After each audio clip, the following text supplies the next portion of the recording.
మొదటి అధ్యాయం యెహోషువ గ్రంథం మొదటి అధ్యాయం 9వ వచనాన్ని చదువుతాను. నేను నీకు ఆజ్ఞయించున్నాను కదా, నిబ్బరము కలిగి ధైర్యముగా నుండుము, దిగులు పడకము, జడియకము. నీవు నడుచు మార్గమంతటిలో నీ దేవుని యెహోవా నీకు తోడై ఉండును. అలాగే కీర్తన గ్రంథం 128వ కీర్తన మొదటి వచనం. యెహోవా యందు భయభక్తులు కలిగి ఆయన త్రోవల యందు నడుచు వారందరూ ధన్యులు. మరొక వచనాన్ని చదువుకుందాం. కీర్తన గ్రంథం 37వ కీర్తన 5వ వచనం. 37:5 కీర్తన గ్రంథం. నీ మార్గములు యెహోవాకు అప్పగించుము, నువ్వు ఆయన నమ్ముకును. చాలు. ఈ దినం మనము మార్గము అనే మాటను చూస్తున్నాం. అది కూడా ఫుల్గా మనం చూడలేదు. చాలా రకాల మార్గాలు అనేవి ఉన్నాయి. ఒక మార్గం అంటే మార్గం అనే విషయం మీద మనం చూడాలి అంటే కొన్ని నెలలు మనం చూడొచ్చు. మార్గము అనే విషయం మీద కదా కొన్ని నెలలు మనం చూడవచ్చు. సో ఇక్కడ మనం ఆలోచన చేసినట్లయితే నడవలసిన మార్గాలు ఉన్నాయి, బైబిల్లో నడవకూడని మార్గాలు కూడా. తర్వాత దేనికి ఏ మార్గం ఎటు వెళ్తుంది అని మనం ఆలోచన చేస్తే మనం చెప్పే మార్గాలు ఏంటి, శత్రువు చెప్పే మార్గాలు ఏంటి, దేవుడు చెప్పే మార్గాలు ఏంటి, ఇవన్నీ కూడా బైబిల్ గ్రంథంలో మనం చూడగలం. అందుకనే ఈ 128వ కీర్తనలో మనం చదువుతూ వచ్చాం. యెహోవా యందు భయభక్తులు కలిగి ఆయన త్రోవ యందు నడుచు వారందరూ ధన్యులు అనే విషయం. ఆయన త్రోవలు లేదా ఆయన మార్గాలు నడుచు వారందరూ ధన్యులు. ఆయన మార్గాలు నడవడం అంటే మన మార్గంలో మనము నడవకూడదు అని అర్థం కదా. మనం చదువుకున్న మనకి కీర్తన 37వ కీర్తన 5వ వచనం ఏముంది? ఈ మార్గములు యెహోవాకు, నీ మార్గములు యెహోవాకు అప్పగించుము అని చదివాం కదా 37వ కీర్తనలో కదా. ఇప్పుడు యేసుక్రీస్తు ప్రభువును నమ్ముకున్న తర్వాత ఎవరికి కూడా సొంత మార్గాలు అనేవి ఉండకూడదు కదా. యేసు ప్రభు నమ్ముకున్న తర్వాత మనకి ఎవరికి కూడా మన సొంత మార్గాలు ఉండడానికి వీలు లేదు. దేవుడు నమ్ముకున్నటువంటి వారు ఎవరి మార్గాలు నడుచుకోవాలి? దేవుడి మార్గంలోనే ఏం చేయాలి? మనము నడుచుకోవాలి. అంటే ప్రభు యేసుక్రీస్తు వారు తీసుకెళ్ళిన మార్గాల్లో వెళ్ళటానికి మనం ఏం చేయాలి? ఇష్టపడాలి. నేను రాను, నాకు నచ్చిన మార్గంలో వెళ్తాను అంటే దానివల్ల మనకు వచ్చేది నష్టమే కదా. అప్పుడు అంటే యేసు వారు మనకి తీసుకెళ్ళిన మార్గంలో మనం వెళ్ళటానికి ఇష్టపడితేనే దేవుడు మన జీవితంలో కార్యాలు అప్పుడు మాత్రమే మనం అడిగి వెళ్తాం పరలోకానికి కూడా మనము వెళ్తాం కదా. ఇశ్రాయేలు చాలాసార్లు తప్పిపోవడానికి కారణం ఏంటి అంటే దేవుని మార్గాన్ని గురించి వాళ్ళు ఏమాత్రము కూడా ఆలోచించడానికి ఇష్టపడలేదు. మనం అందుకే కీర్తన గ్రంథంలో మనం చదువుతాం. ఇవన్నీ సరిగ్గా మన సమయం చాలు. 103వ కీర్తనలు ఉంటాయి. 7వ వచనంలో అంటే మోసేకు తన మార్గములను కనపరిచెను, ఇశ్రాయేలుకు తన క్రియలను చూడమాట. 137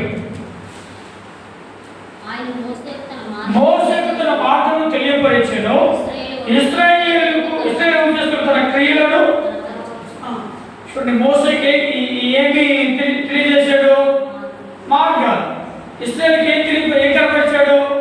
క్రియలు. అంటే మోసేకి ఏం కావాలి? దేవుని మార్గంలో నడుచుకోవాలని ఆశ. ఇశ్రాయేలు ప్రజలకి ఏం కావాలి? క్రియలు, అద్భుతాలు కావాలి కదా. క్రియల మార్గంలో నడవడానికి వాళ్ళు ఇష్టపడలేదు కదా. ఆయన మోసేకు మార్గం తెలియజేశాడు, ఇశ్రాయేలు తన క్రియలను. మోసే ఏమడిగాడు? మోసే ఏమడిగాడు? ఇశ్రాయేలు ఏమడిగాడు? 3వ కీర్తన చదువుకున్నాడు. ఏమడిగాడు మోసే? తన మార్గంలో ఉండడం తీసుకెళ్ళన్నాడు కదా. అందుకే ఏమన్నాడు?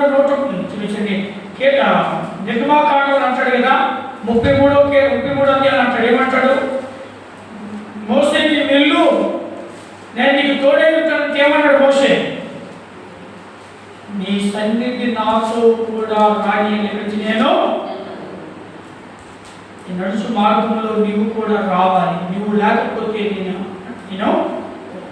కదా. చాలా విషయాలు మనం చూస్తూ ఉంటాం దేవుని యొక్క వాక్యంలో కదా. ప్రభు నీ మార్గము నాకు కావాలి, నీ మార్గములోనే నేను ఏం చేయాలి? నడుచుకోవాలి అని అడిగాడు. ఆ కారణాన్ని బట్టి దేవుడు మోసేకి ఏం చేశాడంటే మార్గాలను కనపరిచాడు. ఇశ్రాయేలు ఏం చేయదు? ఆ విధంగా అడగలేదు, ప్రభు మాకు క్రియలు కావాలి. చూడండి, ఇక్కడ మనం ఆలోచన చేసినట్టే ఒక ప్రతికూల పరిస్థితి మన జీవితంలో ఎదురైనప్పుడు, ఒక క్లిష్ట పరిస్థితి మన జీవితంలో ఎదురైనప్పుడు మనం ఏం కోరాలి అంటే, ప్రభు ఈ కష్టాల్లో నన్ను ఎలా నడిపిస్తావో నడిపించని చెప్పి మనం ఏం చేయాలి? దేవుని దగ్గర కోరుకోవాలి, అడగాలి. కానీ ఏం చేస్తాం మనము? కష్టం వస్తే, క్లిష్ట పరిస్థితి వస్తే ఏం చేస్తాం మనము? ప్రతికూల పరిస్థితి వస్తే ఏం చేస్తాం మనం? ప్రభా నాకు ఈ బాధ తీసే, ప్రభా ఈ యొక్క పరిస్థితి విడిపించే అంటాను. వాటి నుంచి నేను బయటికి రావడానికి మీరు నాకు సహాయం చేయండి. నేనేం చేయాలి? మన మార్గాన్ని అడగాలి, తప్పించుకునే మార్గాన్ని అడగాలి. కానీ తప్పించు అని మనం ఏం చేయాలి? మనం దేవుని క్రియలు మాకు ఇస్తావా ఇవ్వవా? ఏంటి మోసేతో బోధిస్తున్నారు? ఏమని ఎప్పుడు మాకు బీరకాయలు దోసకాయలైనా మాకు శిఖరం మాకు ఏమి లేదా అని ఏం చేస్తారు? వాదించారు కదా. కానీ మోసే దేవుడి యొక్క మార్గంలో వెళ్ళడానికి ఏం చేశాడు? మోసే ఇష్టపడుతుంది. దేవుడి క్రియలు వీళ్ళు చూడటానికి ఇష్టపడుతూ వచ్చారు. మోసే దేవుడి యొక్క మార్గాలను వెళ్ళటానికి ఏం చేశాడు? ఇష్టపడుతూ వచ్చాడు. కానీ ఈరోజు మనం ఏం చేయాలంటే, రక్షణ పొందిన తర్వాత, యేసుని నమ్ముకున్న తర్వాత మన మార్గాలు ఆయనకు అప్పగించాలి. ఆయన మార్గంలో మనం ఏం చేయాలి? మనము నడుచుకోవాలి కదా. మనం ఆలోచన చేస్తే కొరింథీ పత్రిక 10వ అధ్యాయం ఉంటుంది, ఇశ్రాయేలు ప్రజలు క్రియలు మాత్రమే చూడని ఇష్టపడుతూ వచ్చారు. ఆయన తప్పించుకునే ప్రతి మార్గము కలుగు చేస్తున్న విషయాన్ని గ్రహించలేదు. క్రియలు చూడని ఇష్టపడుతూ వచ్చారు. అరణ్యములు ఏమైతే చాలా మంది రాలిపోతూ వచ్చారు. మనం గ్రహించవలసింది ఏంటంటే, తప్పించుకునే ప్రతి మార్గాన్ని ప్రభు మనకు కలుగు చేస్తాడు. ప్రభువుకు మనం అడగాలి. అందుకే మొదటి కొద్ది 10వ అధ్యాయం 13 ఉంటుంది, సాధారణంగా మనుషులు స్వాతంత్రం మనకేమీ కాదు. ఒకవేళ వచ్చిన తప్పించుకునే మార్గం దేవుడు ఏం చేస్తాడు? సిద్ధపరుస్తాడు, ఖచ్చితంగా సిద్ధపరుస్తాడు. ఇలా ప్రతి పరిస్థితిలో దేవుడు మనకు ఒక మార్గాన్ని సిద్ధపరుస్తాడు. ప్రతి పరిస్థితిలో దేవుడు ఒక మార్గాన్ని మన కోసము ఏం చేస్తాడు? తెరచి ఉంచుతాడు. మనం ఆ పరిస్థితిలో ఉన్నప్పుడు దేవుడు మన కొరకు తెలిసే మార్గం ఏంటి అనేది మనం గ్రహించాలి కదా, అనేది మనం చూడాలి. అంతేగాని మనం తొందరపడి ప్రభువా నాకు ఈ పరిస్థితి వద్దు, ప్రభువా నాకు ఈ కష్టం వద్దు, ప్రభువా నాకు ఈ యొక్క దుఃఖం నుండి తీసుకుని వెళ్ళొద్దు అని ఏం చేస్తుంటాం మనము? అడగడానికి వీలు. నాకు ఈ శ్రమే వద్దు, ఈ బాధే వద్దు, ఈ కష్టమే వద్దు అని ఏం చేస్తుంటాం మనము? అడుగుతుంటాం. అలా అడగడానికి వీలు కదా. అలా అడిగింది ఎవరు అంటే ఎవరు అడిగారు? ఇశ్రాయేలు ప్రజలు. ఇశ్రాయేలు ప్రజలు. అందుకే వారి జీవితాల్లో ఏది చూడలేకపోయారు అంటే దేవుని యొక్క క్రియలు, దేవుని యొక్క క్రియలు కదా. ఓకే, దీనికోసం మనం చూసుకుంటూ చాలా విషయాలు మనం చూస్తూ ఉంటాం. సరే, ఇప్పుడు మనం ఆలోచన చేసినట్లయితే మనకి ఏదైనా జ్వరం వచ్చిందనుకోండి, మనకి జ్వరం వస్తే ఎక్కడికి వెళ్తాం? డాక్టర్కి వెళ్తాం. నేను నొప్పి వచ్చినప్పుడు డాక్టర్కి వెళ్తాం. డాక్టర్ ఏం చేస్తాడు? వెంటనే చూస్తాడు అని చెప్పి ఏం చేసినట్టునే అంటే ఏం చేస్తాడు? వెంటనే మెడిసిన్ రాస్తాడు, వెయ్యి తగ్గిపోతాడు కదా. అది ఇంగ్లీష్ డాక్టర్స్. ఇంకో డాక్టర్ ఉన్నారు, ఎవరు? హోమియో. హోమియో తెలుసు కదా, హోమియో డాక్టర్స్ అంటారు కదా, హోమియో. వీళ్ళకి వెళ్తే వీళ్ళంటే మనకి మెడిసిన్ ఏమి ఇస్తారా? వస్తారు. ఏం చేస్తారంటే వీళ్ళు ఏం చేస్తారంటే పెయిన్కి మాత్రమే మెడిసిన్ ఇస్తారు. జ్వరం వస్తున్నప్పుడు వెంటనే ఏం చేస్తారు? ఇది డోలో 60 ఇస్తారు. జ్వరము, తలనొప్పి, ఒళ్ళు నొప్పులు, కాలు పీకులు, తలనొప్పి వస్తే సింపుల్గా ఒకే ఒక ట్యాబ్లెట్ ఏంటిది? డోలో 650 ఇస్తారు. మనకి పెయిన్ తగ్గిపోతుంది, నొప్పి తగ్గిపోతుంది. కానీ హోమియో వాళ్ళు ఏం చేస్తారంటే ఈ జ్వరం ఎందుకు వచ్చింది, ఎలా వచ్చింది, రావడానికి కారణం ఏంటి అని ఏం చేస్తారు వాళ్ళు? బాగా దానికోసం ఏం చేస్తారు? రీసెర్చ్, పరిశీలన చేసి అప్పుడు మనకి ఏమి ఇస్తారు? మెడిసిన్ అనేది ఇస్తారు. ఇక్కడ మనం ఆలోచన చేస్తే ఇంగ్లీష్ మెడిసిన్కి హోమియో మెడిసిన్కి తేడా ఉంది. అంటే హోమియో వారు రోగానికి మార్గాన్ని చూస్తారు. ఈ రోగం ఎందుకు వచ్చింది, ఎలా వచ్చింది, దానికి గల కారణము అని ఏం చేస్తారు? చివరి వరకు వెళ్ళి చూస్తారు.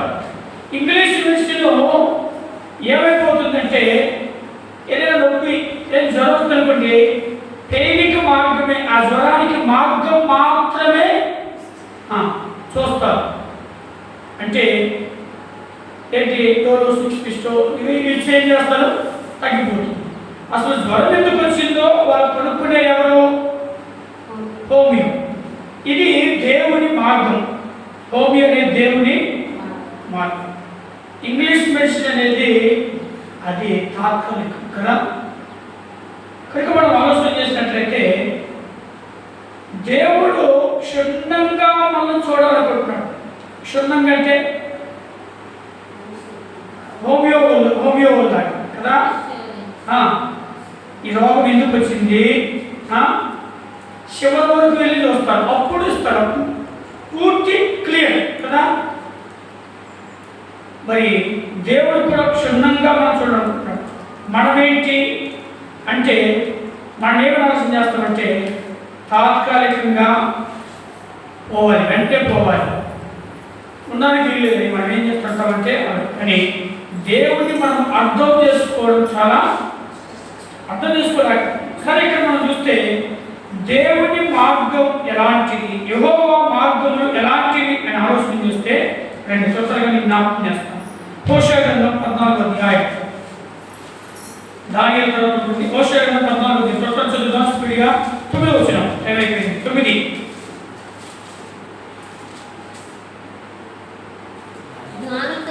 ఈ సంగతులు వివేచింతురు, బుద్ధిమంతుల బట్టి గ్రహింతురు.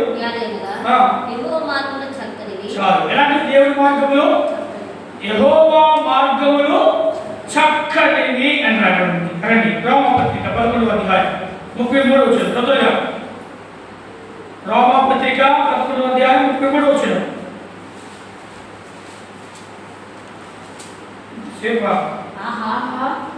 దేవుని జ్ఞానముల గోప్యము ఎంత గంభీరము, ఆయన తీర్పులు శోధింపనంత ఆవశ్యకములు, అసత్యములు, ఆయన మార్గములు ఎంత అగమ్యములు. ఆయన మార్గం ఎలాంటివి? అగమ్యములు అంటే అడుగు అడుగు పెట్టజాలని స్వచ్ఛమైనవి అని అర్థం. అడుగు పెట్టజాలని స్వచ్ఛమైనవి అర్థం. అగమ్యములు అంటే 3 యెషయా గ్రంథం రండి 59 యెషయా గ్రంథం 59 ఆయన మార్గములు ఎలాంటివి అంటే 59 యెషయా గ్రంథం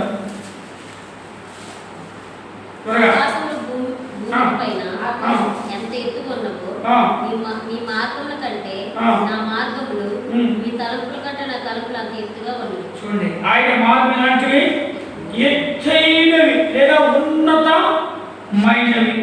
ఇంకా కీర్తన 77వ కీర్తన చూడండి మార్గం ఎలాంటివి అంటే 77 కీర్తన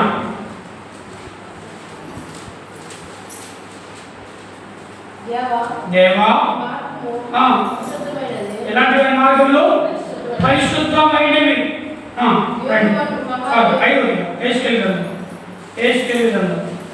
ఇరిమియా తర్వాత ఇరిమియా తర్వాత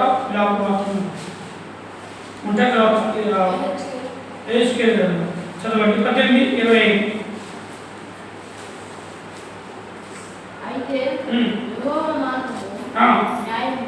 చాలా ఎలాంటి మార్గములు న్యాయమైన 5 విషయాలు చూస్తాం. దేవుడి మార్గం ఎలాంటివి చక్కనివి. 2 దేవుడి మార్గం ఎలాంటివి అగమ్యములు. 3 దేవుడి మార్గం ఎలాంటివి ఎత్తైనవి. 4 పరిశుద్ధమైనవి. 5 న్యాయమైనవి కదా. దేవుని మార్గములు గొప్పవి. సరే దేవుడు తన మార్గములో ఆయన నడిపించాలనుకుంటున్నాడు. ఎలాంటి మార్గములో ఆయన నడిపించాలనుకుంటున్నాడు? ఎలాంటి మార్గములో ఆయన నడిపించాలనుకుంటున్నాడు? రండి కీర్తన గ్రంథం ఈ ప్రశ్న జవాబు చూద్దాం. ఎలాంటి మార్గములలో ఆయన మనలను నడిపించాలి అనుకుంటున్నాడు అంటే మొట్టమొదటిగా కీర్తన గ్రంథం ఎలాంటి మార్గములలో నడిపించాలి అనుకుంటున్నాడంటే కీర్తన గ్రంథం 18వ కీర్తన 32 త్వరగా. ఆయన నా కాలు జింకకాలుగా చేయుచున్నాడు, ఎత్తైన స్థలం మీద నన్ను నిలుపుచున్నాడు. 32 నాకు బలము ధరింపజేయవాడు ఆయనే, నన్ను యథార్థ మార్గము నడిపించేవాడు. ఎలాంటి మార్గం నడిపించాలనుకుంటున్నాడు ఆయన? యథార్థ మార్గములో నడిపించాలి అనుకుంటున్నాడు. యెహోవా త్రోవ ఎలాంటిది యథార్థమైనది. ఆ యథార్థమైన మార్గములో యథార్థత లేకపోతే మనం ఏం చేయలేము, నడవలేము కదా. అందుకే సమూయేలు రాసిన గ్రంథంలో 2వ గ్రంథం చూడండి, 2వ సమూయేలు గ్రంథం 22వ అధ్యాయంలో 33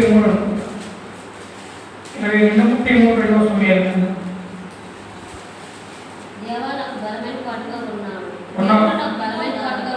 దేవుడు నాకు బలమైన కోటగా ఉన్నాడు, ఆయన తన మార్గమునందు యథార్థవంతులను అంటే యథార్థవంతులే యథార్థమైన మార్గములో ఏం చేయగలరు? నడవగలరు. మరి మనం యథార్థముగా ఉన్నామా? యథార్థమైన మార్గములో దేవుడు మనల్ని నడిపించాలి అనుకుంటున్నాడు. యథార్థమైన మార్గంలో మనం నడవాలి అంటే మనం ఎలా ఉండాలి? యథార్థంగా ఉండాలి. మరి మనం యథార్థంగా ఉన్నామా? ప్రభువులోకి వెళ్ళే ముందు మనం ప్రశ్నించుకుందాం. వినమా, మనం యథార్థంగా ఉన్నామా? మన దేవుడు ఎవరు? యథార్థవంతుడు. దీనికోసం చాలా విషయాలు మనం చూడగలం. సమయం అయిపోయింది, నేను దాన్ని వివరించుకుంటాను. మనం ప్రశ్నించుకుందాం. యథార్థమైన మార్గంలో మన దేవుడు మనం నడిపించాలి అని ఆశపడుతున్నాడు. యథార్థమైన మార్గంలో మనం నడుచుకోవాలి అంటే మనలో ఏముండాలి? యథార్థత మనలో ఉందా? యథార్థవంతులమేనా? యథార్థత అంటే ఏంటి? యథార్థత అంటే ఏంటి?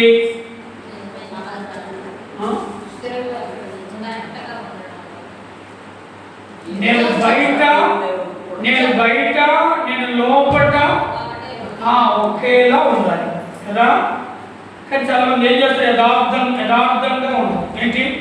బయట ఒకలా ఉంటాడు, బయట ఏమంటారు? ప్రైజ్ లార్డ్ అంటారు, లోపట ఇది ఎప్పుడు చచ్చిందో అంటారు కదా. దాన్ని యథార్థత ఈరోజు మనం యథార్థవంతులమేనా, ఉన్నది ఉన్నట్టుగా జీవించు కనుక మనం ఆలోచన చేద్దాం. దీనికోసం యథార్థవంతులకు ఉండే లక్షణాలు చాలా ఉన్నాయి. సమయం లేదు, అయిపోయింది కనుక నేను దానికోసం వివరించాను. మనం ప్రశ్నించుకుందాం, యథార్థవంతులమేనా? యథార్థవంతులమైతేనే యథార్థ మార్గంలో దేవుడు మనం ఏం చేస్తాడు? రెండవదిగా ఆ ఎలాంటి మార్గంలో మనం నడిపించాలనుకుంటున్నాడు? కీర్తన 23వ కీర్తన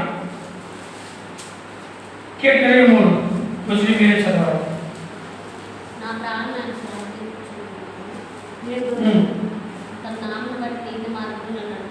ఏ మార్గము? నీతి మార్గములో ఆయన మనలను నడిపించాలి అనుకుంటున్నాడు. ఏ మార్గంలో? నీతి మార్గంలో మనం నడవాలి అంటే మనం ఎలా ఉండాలి?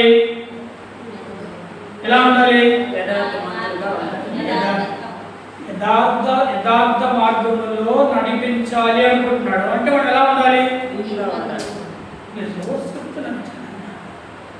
యథార్థ మార్గంలో నడవాలంటే యథార్థంగా ఉండాలి. నీతి మార్గంలో నడవాలంటే ఉండాలి. అంతే సింపుల్. చెప్తున్నారు యథార్థంగా నీతి అంటారు, నీతి ఉండంటే యథార్థం అంటారు.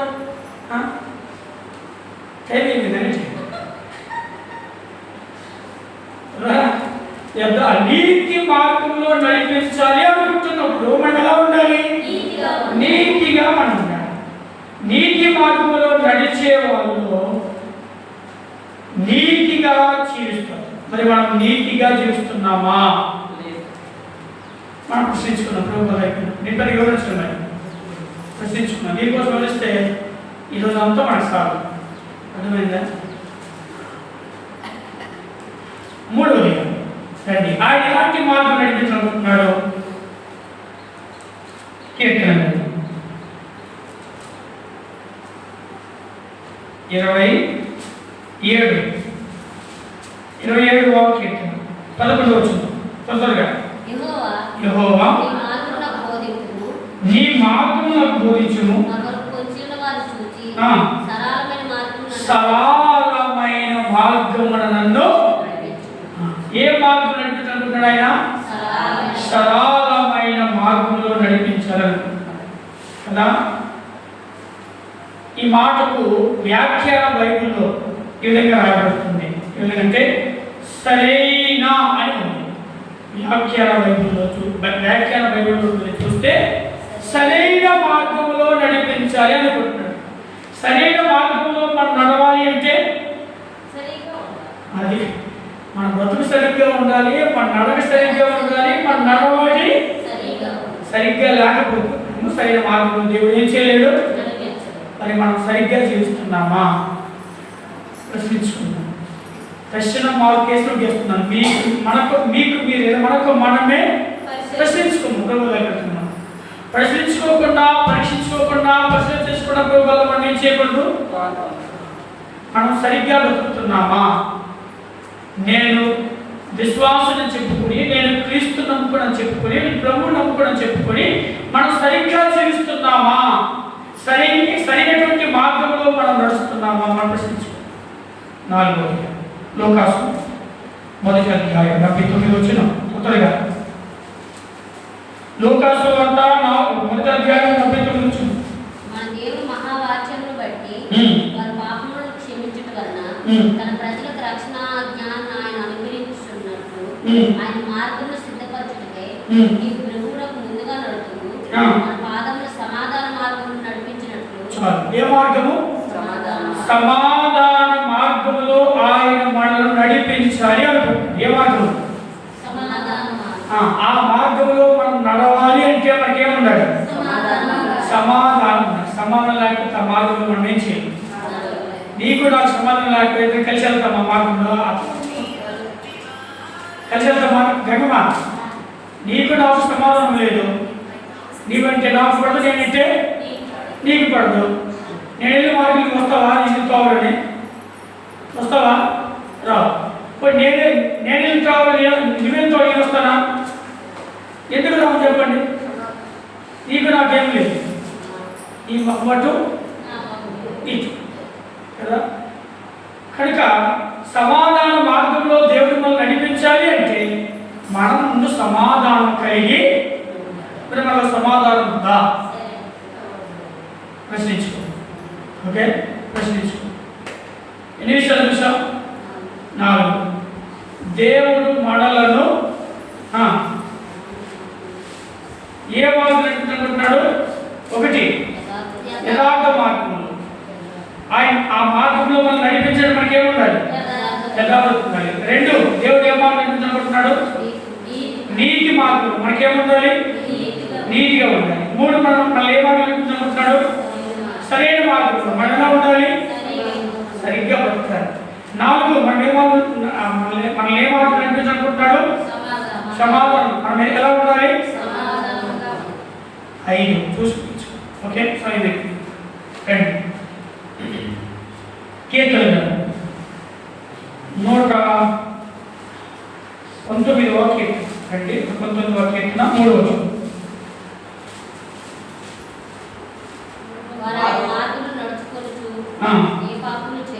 చేయరు ఆయన నీ ఆజ్ఞలు జాగ్రత్తగా గైకొనవలెనని నీవు మాకు ఆజ్ఞాపించి. 77వ కీర్తన 13వ వచనం.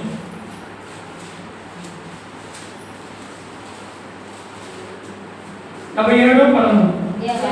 దేవా నీ మార్గము పరిశుద్ధమైనది. చాలు. ఏ మార్గం నడిపించాలనుకుంటాడు ఆయన? పరిశుద్ధ మార్గంలో కదా. పరిశుద్ధ మార్గంలో నడిపించాలి అనుకుంటున్నాడు. పరిశుద్ధ మార్గంలో నడిపించాలనుకుంటున్న దేవుడు నడిపించాలి అంటే మనకేముండాలి? పరిశుద్ధత ఉండాలి. అందుకే 119 చదువుకున్న రోజు ఏముంది? వారు ఆయన మార్గం నడుచుకోవచ్చు, ఏ పాపమును చేయదు. ఆ పరిశుద్ధ మార్గంలో నడవాలి అంటే మనం ఏ పాపము చేయక పరిశుద్ధంగా మనము ఉండాలి. ఉంటేనే ఆ మార్గంలో మనం ఏం చేస్తాడు?